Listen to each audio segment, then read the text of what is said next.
Welcome back, YouTubers, to another NXT review with me, Mr. Parkin, on behalf of the British Fist. What is, in my opinion, the best hour of wrestling TV right now out there. Leave any thoughts you have on the show down in the comment section below. Also, a link to this week's NXT show will also be linked in the description box down below. I highly recommend you check it out, but it's now time for me to start talking about this week's edition of NXT. You know, the opening of this week's NXT show was really damn good. I mean, when you have Paul Heyman being the first person you see on the show, you start thinking to yourself, this might actually be a damn good show this week if none other than Paul E. Dangerously, formerly of ECW, is opening the damn show this week. And he is basically coming out and scouting a new Paul Heyman guy. Any guy in the back could be a new Paul Heyman guy.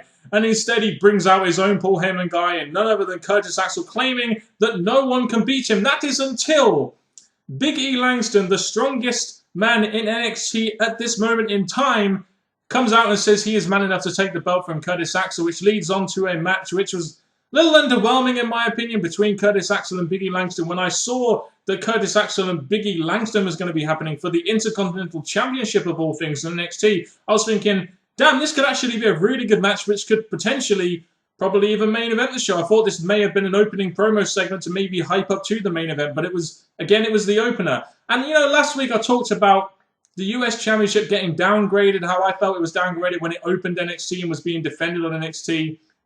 I think it's the same with the Intercontinental Championship. At one point in time, the Intercontinental Championship was the second-tier belt in WWE behind the WWF Championship, you know, back when it actually kind of meant something before the Attitude Era. And now it's opening an NXT show and being defended on an NXT show. You know, again, just kind of downgrades the belt for me, in my opinion. But Curtis Axel versus Big E Langston is definitely a kind of match that I would say is worthy of an Intercontinental Championship match on WWE TV. However, on NXT, although Curtis Axel feels like a bigger deal, the Intercontinental Championship feels like a big deal to the point where it shouldn't really be defended on the show. I don't really see the point in it being defended when you can have Curtis Axel versus Big E Langston in just a normal match, in my opinion. And the match only went about 4.5 minutes. Like I said, it was quite underwhelming. You have Paul Heyman causing a DQ, and, you know, Curtis Axel tries to go back in the ring to him with the IC belt, and Langston ends the segment with a big ending on Curtis Axel. So, while he didn't win the match, Big E Langston still got his comeuppance on Curtis Axel and Paul Heyman in the end. When Sylvester Lefort was talking about investing loads of money in someone that he thought could take out Mason Ryan, you know, I was thinking he might have brought in someone from the main roster, maybe like a Mark Henry or possibly even a Big Show or something like that. I don't really know. But when he brought out Scott Dawson, I was just like, oh, man. You know, I know this match was advertised, but come on, you start talking about investing loads of money in someone, and it's Scott Dawson. It's just like, oh, for God's sake. And then we get to Mason Ryan versus Scott Dawson. Mason Ryan wins the match and pretty much takes out Enzo Amore, Colin Cassidy, and Scott Dawson in the process. So pretty much Mason Ryan is looking like a dominant, roided up Batista on NXT, as he probably should be doing. No Enzo Amore on the mic this week, although we did get to hear him say some words when he was outside the ring trying his best to distract Mason Ryan by jumping up in the air. Oh my God, but there we go. So Mason Ryan runs through some more jobbers, pretty much like every week, I guess. And Mason Ryan, if you want to make it as a big guy in wrestling and potentially be a main event guy down the line, please learn how to throw someone out of the ring properly. That just looked ridiculous the way you threw out the ring and botched that simple move for what should be a guy with your strength. You know, last week I thought the best segment by far on the show, the most entertaining and noteworthy and memorable segment, was the dance-off segment between Emma and Summer Rae. I thought that was a damn good segment last week, and it really does back up my theory, in my opinion, that one of these days, the Divas on NXT have got to main event a show, even if it is just once. I feel that a match like Paige versus Summer Rae for the NXT Women's Championship, if built up correctly, or maybe even Paige versus Emma 2 for the NXT Women's Championship, definitely could main event the show. I would really love to see the Divas main event an NXT show, much like in TNA when they had Gail Kim and Mickie James main event one of their holiday shows they did in 2011. Would really love to see it. As for this match, though, didn't go that much time. I thought this would actually be a little bit more competitive. I mean, it was a very strong title defense for Paige, which she needs a couple of weeks after just winning that belt. But considering it's Summer Rae, who's one of the top divas in NXT with Emma, etc., it didn't really feel that competitive. In actual fact, it kind of felt like Summer Rae was more of a jobber to Paige more than anything else. But Paige has a strong defense, and I guess that's good. As for the way Summer Rae got into this match, you know, last week she attacked Emma during that dance-off segment, or after the dance-off segment. Apparently Emma wasn't medically cleared to wrestle, but then apparently during the break, after Paige beat Summer Rae, Emma comes down and attacks Summer Rae. And I'm like, well, she was not medically cleared to wrestle, yet she can go down to the ring and attack Summer Rae. You know, just some continuity errors there. I really think they're probably saving Paige versus Emma too, but maybe a show down the road where they can build up to it a little bit more. I don't know. So we found out on this show that next week it's going to be Bayley versus AJ Lee for the Divas Championship. And I like the way how they're playing up Bayley's like starstruck character. They had her going in and hugging AJ Lee and saying, "Oh, I can't believe you're giving me the shot. You're letting me live the dream." And this was a pretty decent exchange between the two, considering how some of the Divas segments in the past on WWE TV have been pretty damn bad. I don't know how good the segments are on the Total Divas TV show, as I don't give a shit about it, but that's that. So next week, Bayley versus AJ Lee. Speaking of things related to AJ Lee, apparently Dolph Ziggler is going to be on NXT next week. I really wonder what they have in store for him. I wonder if AJ Lee will be overshadowing him in any way as she is doing on the frickin' TV show right now. I think it's fair to say right now that the Shield on Raw and SmackDown really don't feel like that much of a big deal at all. It seems like they're de-pushed to the point where you don't even realize they're on the show, where you really don't care about their segments all that much. I mean, when they first came in, they were a real big deal, main eventing a lot of shows, making a big impact, and they were doing some real noteworthy things that people were really caring about. But now, it kind of just feels like they're don't really have a purpose or anything really going on Raw or SmackDown right now. However, when they come to NXT, they feel like a damn big deal. They feel like a special attraction, which is a good use of the Shield. Not to have them on the show but every so often they can bring them onto the show to maybe bring more crowd to the Full Sail University, to maybe have more people watch the show and bring it a little bit more noteworthy attention. And to be honest with you, it's exactly the kind of way WWE should be treating the Shield. This unique concept that WWE have got, this faction. They're the tag team champions, and Dean Ambrose is the US champion. They should be treated like a big deal right now, but for some reason on Raw and SmackDown, I don't know whether they've got heat on them backstage or whether their spot has gone to someone else, like maybe the Wyatt family, but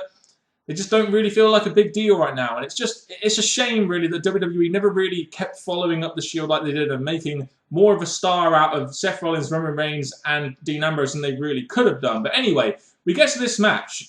Corey Graves, Xavier Woods, and Adrian Neville versus the Shield. We have a lot of history here with Corey Graves and Adrian Neville going one-on-one with different members of the Shield, the tag champions. And I don't know how Xavier Woods got in there. My guess is he got in there for two reasons. Number one, because Cassius Ohno didn't want to improve his physique and they needed someone else to fill his spot. Or number two, the most likely reason, someone to do the job to the Shield so they didn't have Corey Graves and Adrian Neville, the NXT Tag Team Champions, looking weak. That's my guess anyway. This was a pretty solid main event. The last few minutes were really good, as generally is with the Shield match. And as we all thought, Xavier Woods was there to do the job to the Shield and the Shield get the victory. Do you know what, though?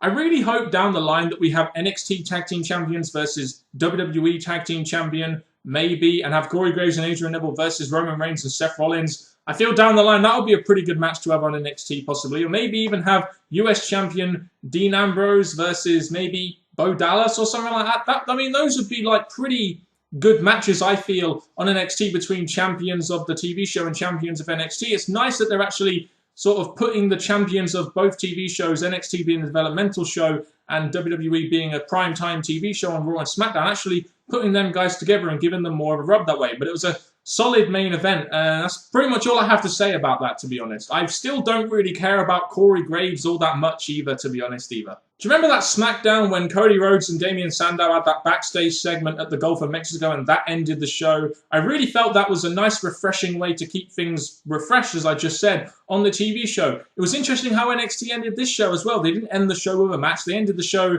with a backstage segment with Antonio Cesaro accepting Sami Zayn's challenge for a 2 out of 3 falls match, which he was involved in a backstage segment with earlier on in the show. So you're ending the segment with the Sami Zayn and Antonio Cesaro feud, which will no doubt main event a future NXT show in a 2 out of 3 falls match. And like I've been saying for the past couple of weeks, guys, I'm looking forward to this. You've got Antonio Cesaro, Sami Zayn, who is El Generico.